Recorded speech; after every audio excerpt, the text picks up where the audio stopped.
চলছে আমার রাস্তা রাস্তা উদ্দেশ্যহীন, ফুরিয়ে যাচ্ছে হাইওয়ে জুড়ে আরো একটা দিন, আরো অনেক অনেক দূর পরের শহর। চলতে হবে আমায় রাত্রি ভোর, নেই যে আমার কোনো অবসর। যদি খুঁজে পাওয়া যেত একটা ঘর।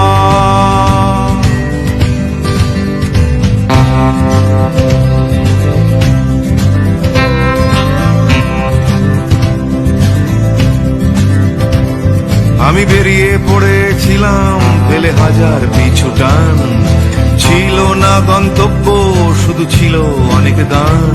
সেই গানগুলো আজ গেছে কোথায় পড়ে, আমার অজান্তেই রাস্তার ধারে। যদি খুঁজে পাওয়া যেত হঠাৎ করে, যদি খুঁজে পাওয়া যেত ঠিকানা, কেউ কোথাও আছে আমার জন্য অপেক্ষায়।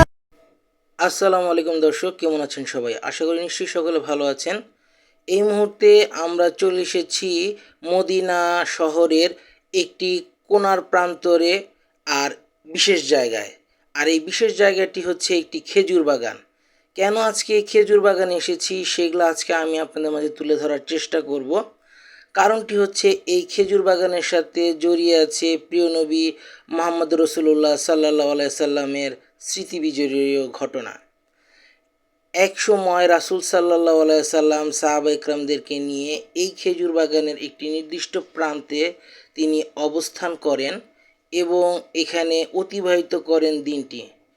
কোনো কারণে তার এই অতিবাহিত দিনটি বেশ দীর্ঘায়িত হয়, যে কারণে তিনি এইখানে একসময় সালাত আদায় করেন। এই যে বাউন্ডারিটা দেখতে পাচ্ছেন এই মুহূর্তে, এই বাউন্ডারিটার ঠিক অপোজিট প্রান্তেই আমরা ভিতরের দিকে নিয়ে যাচ্ছি আপনাদেরকে।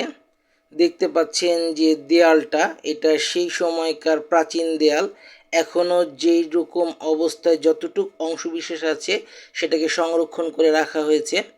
তো এই প্রান্তের ভিতরে একটি নির্দিষ্ট স্থানে রাসূল সাল্লাল্লাহু আলাইহি সাল্লাম সময় অতিবাহিত হয়ে যাওয়ার কারণে সাহাবাদেরকে নিয়ে এখানে সালাত আদায় করেন। দেখতেই পাচ্ছেন এখানে জায়নামাজ বিছিয়ে রাখা হয়েছে যাতে করে দর্শনার্থীরা আসলে এখানে সালাত আদায় করতে পারে। বলে রাখা ভালো, এই স্থানটিকে বলা হয় মসজিদে নূর।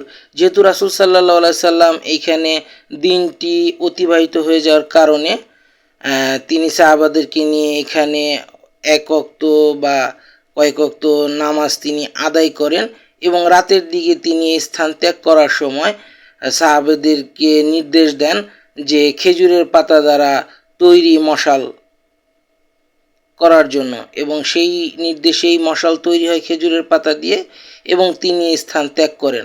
বলে রাখা ভালো, এর ঠিক পাশে আমরা যাচ্ছি, এখানে একটি কূপ আছে, আপনারা দেখতে পাচ্ছেন সেই কূপ ঐতিহাসিক, যার নাম বীরে হাজম।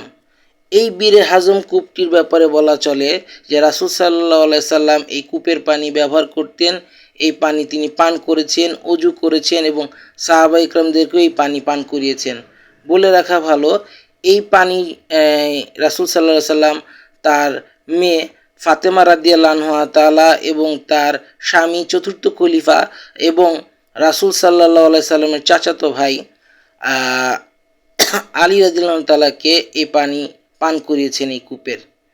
তো এই কূপটি বর্তমানে ঢাকনা দিয়ে ঢাকা আছে এবং বলে রাখা ভালো, রাসূলের সময় কিন্তু এই কূপের পানি তোলা লাগতো না, তখন কিন্তু এই কূপের পানি এমনিতেই উপচিয়ে পড়তো। এখন এখানে কূপের পানিটা তোলার জন্য সেই আগের চামড়ার তৈরি মশক ব্যবহার করতে হয়। আর এখন জায়গাটার পানিটা পরিষ্কার, কারণ ঢাকনাটা ঢেকে দিয়ে রেখেছে। বলে রাখা ভালো, এইখানটার সম্পর্কে হাজি বা হাজেরান যারা উমরা বা হজে আসেন তারা অনেকেই জানেন না। আমি যেহেতু মাদ্রাসার স্টুডেন্টদের মাধ্যমে খোঁজ পেয়েছি, তাই আমি এই স্থানটাতে এসেছি মদিনা ইউনিভার্সিটির স্টুডেন্টদের মাধ্যমে। তো বলে রাখা ভালো, এই স্থানটিতে সৌদিয়ান নাগরিকরা যখন আসে তখন এই কূপের পানি তোলা হয় এবং এখানকার ঢাকনাটা খুলে দেওয়া হয়। তো চাইলে তারা পানি নিয়ে যেতে পারে, বলে রাখা ভালো, এই মুহূর্তে আমরা এই স্থানটাতে আছি এবং কিছু দর্শনার্থীও এখানে এসেছেন। আমরা একটু পরে আপনাদেরকে দেখাচ্ছি, যেহেতু খুলে দেওয়ার সম্ভাবনা থাকতে পারে। আল্লাহ আলাম, আল্লাহ ভালো জানেন। আমরা আপনাদেরকে চারপাশটা একটু ঘুরিয়ে দেখাই, আপনারা একটু দেখতে থাকুন আমাদের সাথে।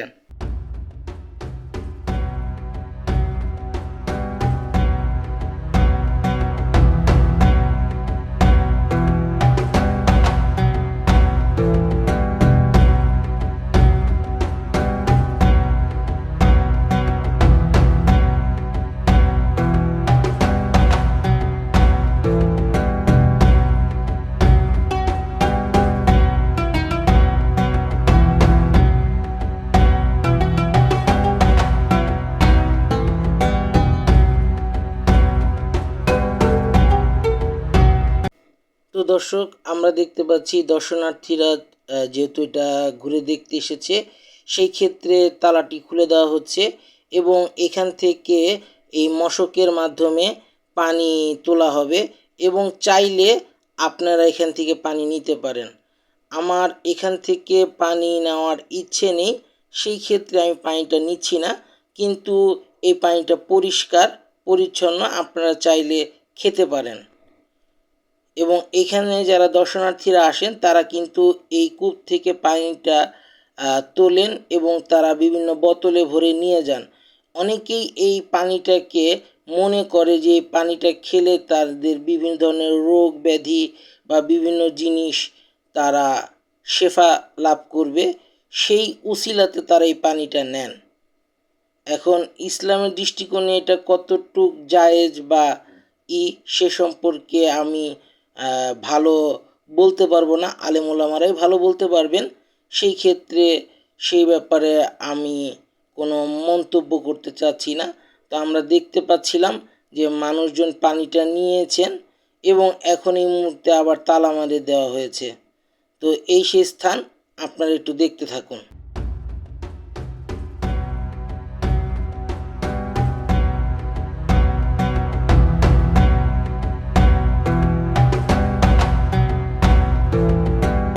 তো দর্শক, এই ছিল মদিনার ঐতিহাসিক খেজুর বাগানে অবস্থিত মসজিদে নূর ও বীরে হাজম কূপের উপরে প্রতিবেদন। যদি আপনাদের এই ভিডিওটি ভালো লেগে থাকে তাহলে লাইক কমেন্ট শেয়ার করে দিবেন। দেখা হচ্ছে নতুন কোনো দর্শনীয় স্থান থেকে। সে পর্যন্ত ভালো থাকবেন, সুস্থ থাকবেন। আসসালামু আলাইকুম, আল্লাহ হাফেজ, বিদায়।